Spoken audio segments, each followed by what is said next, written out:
Hunter को school वापस आने में एक और सप्ताह लगेगा। मैं उसे हमारे आखिरी पार्ट के लिए देखने के लिए बहुत उत्साहित थी, लेकिन एक रात पहले मेरे दरवाजे पर दस्तक छुई और मैंने उसे बाहर खड़ा देखा और वह पागल लग रहा था। आपने मेरे माता के बारे में किसे बताया है? क्या आपने खबर देखी? वह मेरे घर में घुसा और टीवी चालू कर दिया। स्थानीय सरकार में सबसे बड़ा धोखाधड़ी कांड, सुर्खियों में उसके माता पिता के चेहरे थे। नहीं, मेरे घर के बाहर कैमरों का समुद्र है। हेजल, आपने किससे कहा?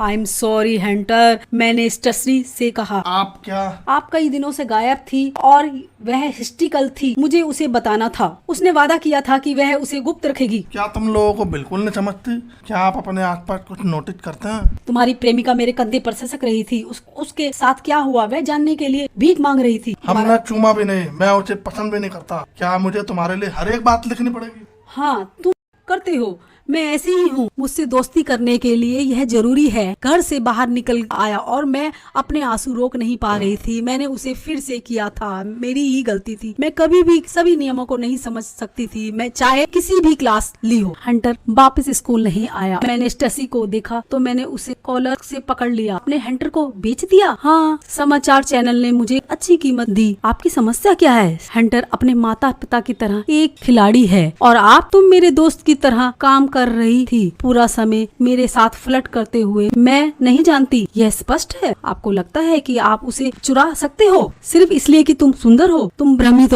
हो सकता है कि आपने हंटर का जीवन बर्बाद कर दिया हो। अच्छा, वह इसके हकदार है। मैंने स्टेसी के चेहरे पर थप्पड़ मार दिया। आपका दोस्त बनने की इतनी कोशिश की, तुम बड़े ही लीचड़ हो। मैंने खुद को कमरे में बंद कर लिया और शुक्र है कि मेरे माता पिता ने मुझे जाने दिया। स्कूल से कुछ दिन की छुट्टी ली। स्टेसी पर भरोसा करके हंटर को धोखा देने का अपराध बोध, एक बेवकूफ अनजान डमी पैदा होने के लिए। और मेरे माता पिता ने मुझे एक थेरेपिस्ट के पास ले जाने का फैसला किया। जब मैंने पहली बार सीखा कि मुझे समाजी विकार था तो मैं डर गई थी। मैं इससे बाहर निकलना चाहती थी, लेकिन एक बार मैं अपनी हालत के साथ अद्भुत लोगों से मिली। मैं अब इतना अकेला महसूस नहीं करती थी। जब मैं अपने स्कूल वापस आई तो मुझ में नई ऊर्जा और आत्मविश्वास था। मैंने सुना कि स्टेसी चली गई थी। जब हंटर के पिता को पता चला कि स्टेसी ने स्कैंडल लीक कर दिया है तो उसे स्कूल से निकलवा दिया। हाय कर्मा। मैंने पूरे दिन हंटर की तलाश की, लेकिन मैं उसे ढूंढ नहीं सकी। क्या वह अभी भी स्कूल छोड़ रहा है? अचानक टक्कर मार दी। मुझे निकटतम शिक्षिका मिली और कहा, मैं आज अपनी सारी क्लास बंक करने जा रही हूँ। क्या क्लासेस बोरिंग है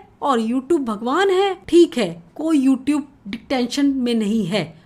हाँ, जिस क्षण मैंने कमरे में प्रवेश किया और हंटर का प्यारा सा चेहरा देखा, मैं उस पर कूद पड़ी। हंटर! हेजल, तुम वापस आ गए? डिटेंशन में गले नहीं लगाना है। दूर बैठो, दूर। हमें 3 सीटें दूर बैठना था, लेकिन हंटर ने फिर भी मुझे बताया उसके पिता बाहर चले गए थे, लेकिन वे पहले से बेहतर कर रहे थे। और मैंने अपने ब्रेक के बारे में बताया। मुझे खेद है हंटर, मुझे पता है आपको मुझसे नफरत करनी चाहिए। मैंने आपके भरोसे को धोखा दिया है। मैं तुमसे नफरत नहीं करता, जानबूझकर नहीं किया। फिर भी मैंने सब कुछ बर्बाद कर दिया। मेरे पिताजी ने सब कुछ बर्बाद कर दिया। आपने अभी सच कहा है, यह तुम्हारी गलती नहीं है। तुम मुझ पर गुस्सा नहीं हो? मैं तुम पर चिल्लाने के बाद नहीं, जिसे आप नियंत्रित नहीं कर सकते। मैं इस बारे में माफी चाहता हूँ। क्या हम फिर से दोस्त बन सकते हैं? मैं तुम्हें बहुत याद करती हूँ। तुम मेरे बारे में क्या याद करते हो? तुम्हारी बेवकूफियाँ, शरारतें। जब मैं तुम्हारे साथ होती हूँ तो मैं खुद को बेहतर महसूस करती हूँ। अचानक हंटर ने हमारे बीच की जगह को पार किया और मुझे चूमा। हे भगवान, मेरे साथ चलना चाहोगे?